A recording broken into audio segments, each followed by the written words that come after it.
sekarang kita punya segmen terbaru di Hotman Paris Show ya. Sebelum kita berbincang dengan narasumber kita yang sudah pada standby di studio kita di Hotman Paris Show, kita langsung masuk nih segmennya apa yang paling baru. Ini dia segmen Lapor Bang.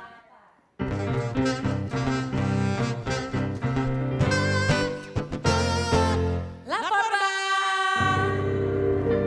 Silakan Bang.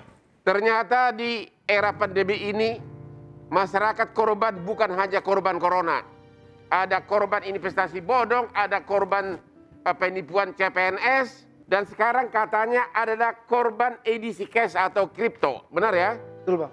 Pak Christian, apa yang Anda alami? Saya mengalami kerugian Bang karena aset kami tidak dikembalikan oleh pihak edisi cash.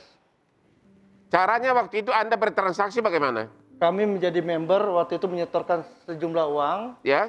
Kemudian kami ada top up juga, kami bisa bertransaksi dan pada saat kami mau menjual kepada komunitas dan juga menjual kepada exchanger itu ditutup, tidak bisa.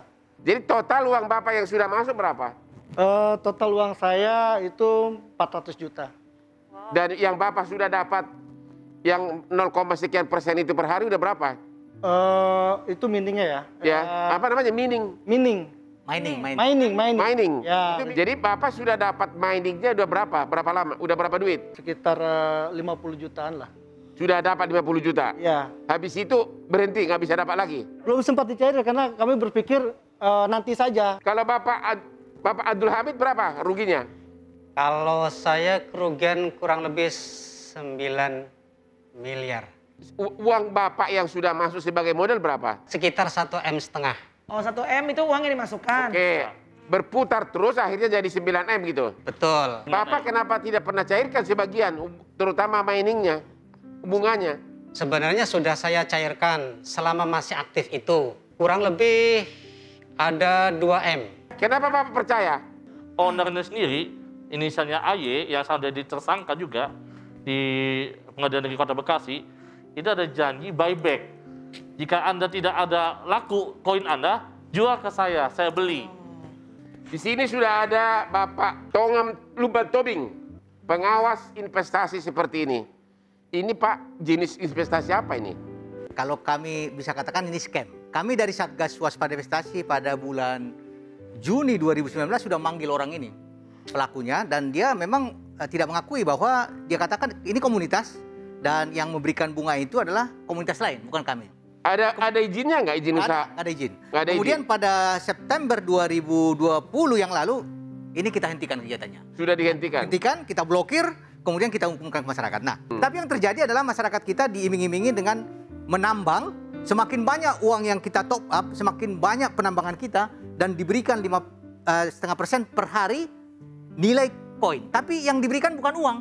Koin kita semakin banyak. Jadi koin kita jutaan koin, yang terjadi adalah koin ini tidak ada pasarnya, tidak ada demand-nya. Karena tidak bisa dijual, tapi nggak laku. Karena koin ini bukan merupakan kripto aset yang bisa diperdagangkan di Indonesia. Jadi dari segi hukumnya, kalau sudah begini, wajib nggak dikembalikan oleh perseroan terbatas tersebut uang itu? Sesudah hasil mining ini. Siapa yang wajib nggak? Itu dianggap apa itu? Dianggap tabungan, dianggap apa ini? Jadi gini Bang, izin kita juga dalam PKPU ini, kita bikin ini mereka adalah satunya utang Bang. Karena ada prosesnya di dalam SKU, syarat-syarat ketentuan umum, ada term of condition-nya, ada proses withdrawal, ada proses penarikan. Nah, jadi ini dianggap sebagai utang? Dianggap utang Bang. Oke, kalau itu sebagai utang berarti perdata dong? Ya, makanya kita alihkan ini ke perdata Bang. Kalau itu menjadi kembali perjanjian perdata, sementara PT ini tidak punya harta, ya uang Bapak tidak akan kembali dong? Ada hartanya Bang, udah hartanya disita. apa? Hartanya yang udah disita, yang menurut informasi kami terima, itu uang rupiahnya 3 miliar, dan ada uang asingnya sebanyak 5,95 triliun. Kalau dikonversikan ke rupiah Bang. Ntar dulu, uang asingnya 5,1 ada di mana uang itu? Udah disita di Barreskrim Bang. Bapak sebagai OJK yakin nggak ada duit 5,9 triliun? Saya tadi juga saya katakan tidak mungkin. Tidak mungkin lah. Karena apa? Dengan 57.000 peserta, Kali 5 juta hanya 25 miliar, 30 miliar lah. Ya. Nah, makanya saya juga tadi ketika dikatakan ya paling hartanya itu paling 300 miliar lah paling. Benar. Ya.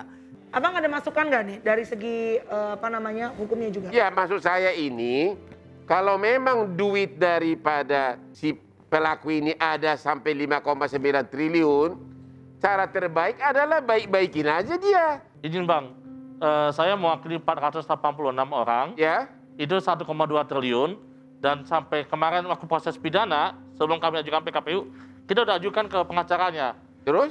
namanya Pak Alkatiri. Nah, sampai proses pun di PKPU, kita bilang ayo berdamai.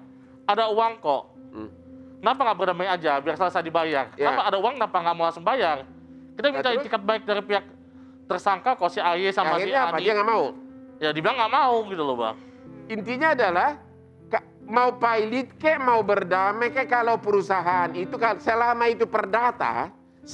itu perdata, Anda tidak bisa maksa dia bayar utang kalau hartanya tidak ada. Kalau hartanya ada, itulah yang disita, itulah yang namanya budel pilot. Baik, terima kasih untuk kedatangan semua tamu-tamu kita. Sekali lagi mudah-mudahan bisa mendapatkan solusi yang terbaik. Amin. Bang Hotman untuk penutup. Oke, para pemirsa Hotman Paris Show.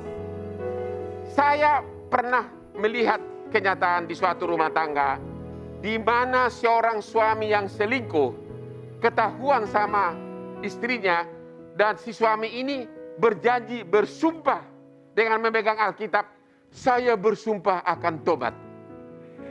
Tapi ingatlah kata orang pintar, kalau seseorang telah pernah melakukannya, dia akan melakukan itu lagi. Salam Hotman Paris dengan aspri saya, baby.